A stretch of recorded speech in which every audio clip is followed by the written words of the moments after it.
Did Prince Harry and Meghan Markle really ask the Queen if they can name their daughter Lilibet? We have some breaking news on that topic and some more information and a lot about what happened during the Jubilee weekend. Hello guys, welcome back to Royal News Network. My name is Brittany and today we are going to do the Royal Rundown. So these are just a couple of the Royal news stories that are making the rounds. A lot of it is Sussex heavy today because there were just a couple of breaking news stories and especially a really interesting piece in the Telegraph detailing how they spent the Jubilee weekend, basically by themselves in their own homes. So without further ado, let's get started. But first, the big news coming out is that the Queen was essentially told or asked by Harry and Meghan, could we name our daughter after you? And of course she's thinking, well, they're going to name her Elizabeth because, that's, all her great-grandchildren, her daughters basically have the name Elizabeth in their name. Charlotte Elizabeth Diana, Sienna Elizabeth, and I can't remember Beatrice's husband's name. So it's been common for young women in the family to have Elizabeth in the name of their children, of Her Majesty's great-grandchildren. So that was what Her Majesty thought because she has no great-granddaughter named Elizabeth. And then was rather shocked when Harry and Meghan actually named her Lilibet, apparently. And this is kind of some breaking news that's come out recently. Obviously, Lilibet was born last year. So this news, and we were told last year basically that Harry and Meghan had asked, that was their report. And then it came out from the BBC, which is kind of a spokes organization for the monarchy to a certain extent, basically come out and saying, no, they didn't actually ask her. And she's kind of upset about it. Because Lilibet is obviously the Queen's nickname as a child and was something that she wanted essentially retired because Prince Philip had died. Basically everybody who called her that, with maybe an exception of a couple of her cousins like the Kents and the Gloucesters, basically nobody else who used that title is alive. So it was something she kind of wanted retired. I was a little bit frustrated that Harry and Meghan brought it back up again. So this is according to a report from interior designer Nikki Haslam. She has royal connections. And Haslam said, I heard Harry, rang her and said, we want to call our daughter after you, Granny. She said, how charming of you. Thank you. Thinking it would be Elizabeth. So they got the permission, but they didn't say the name. And so again, it's one of those things where they're kind of giving a half-truth and then kind of twisting it later, obviously. And it was basically something that's kind of become a point of contention. We also found out this week that the meeting between Charles and Lilibet was rather emotional, and I'm sure it was because nobody had seen Lilibet by that point, although apparently they'll call her Lily most of the time. So this was some bit of interesting news coming out of the royal camp this weekend about the Sussexes, but we also had this little tidbit from the Telegraph kind of detailing how Meghan and Harry spent the Jubilee weekend basically by themselves, kind of trying to ignore everyone and hiding away in Windsor.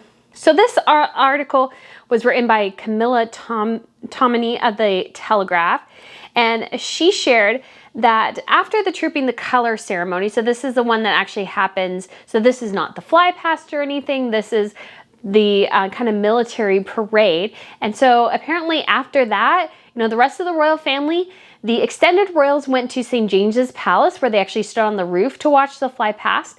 And then the other most senior level royals, working royals, all went to stand on the balcony of Buckingham Palace. But where were Harry and Meghan? They were on the road apparently back to Windsor. So this is a bit of a surprise, although not really.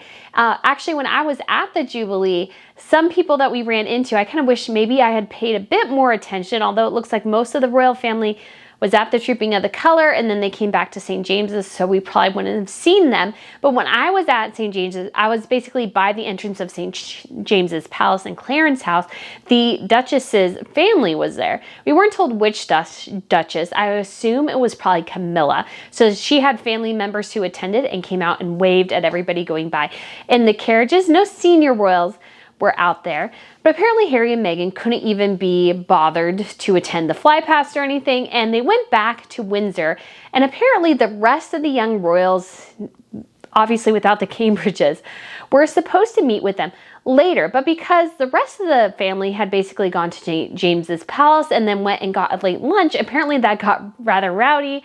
And they just had a lot of fun catching up together, and they decided not to go see Harry and Meghan. As one insider said, it was quite boozy and went well into early evening, by which point there was no time to get to Windsor to see the Sussexes. We also found out once again that actually Harry and Meghan were supposed to be kind of in a car bubble with Princess Eugenie and Princess Beatrice, but they did kind of decide to go off on their own, and they were in that security pod because they are very conscious of their security, although they couldn't alleviate the booing, that still happened, but they were very much aware of their security.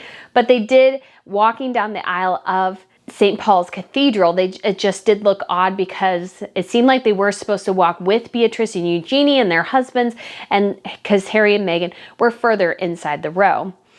And then we also found out that the Queen saw Lilibet basically the day Harry and his family arrived, and they came to Windsor Castle. And the couple, this is from the Telegraph, the couple had hoped to bring their own photographer to capture the first meeting between the sovereign, whose family nickname is Lilibet, and her great-granddaughter. However, the Queen personally intervened to prevent an official image from being taken, apparently advising the couple that she had a bloodshot eye, and did not want to feature in any pictures for public consumption. It came after aides expressed fears that publicizing a private meeting would set a dangerous precedent, not least if any photographs were shared with U.S. television networks or Netflix, with whom the couple have signed a multi-million-dollar contract. The Duke is thought to have expressed a desire to get an official photograph of the two Lilibets together at some point in the future. Again, this shows that Harry and Meghan kind of wanted to do their own thing at the Jubilee and just didn't want to follow any protocol at all. In addition, we also had some updates that there was a bit of a reluctance among the royals to admit to having any involvement in Lilibet's birthday party.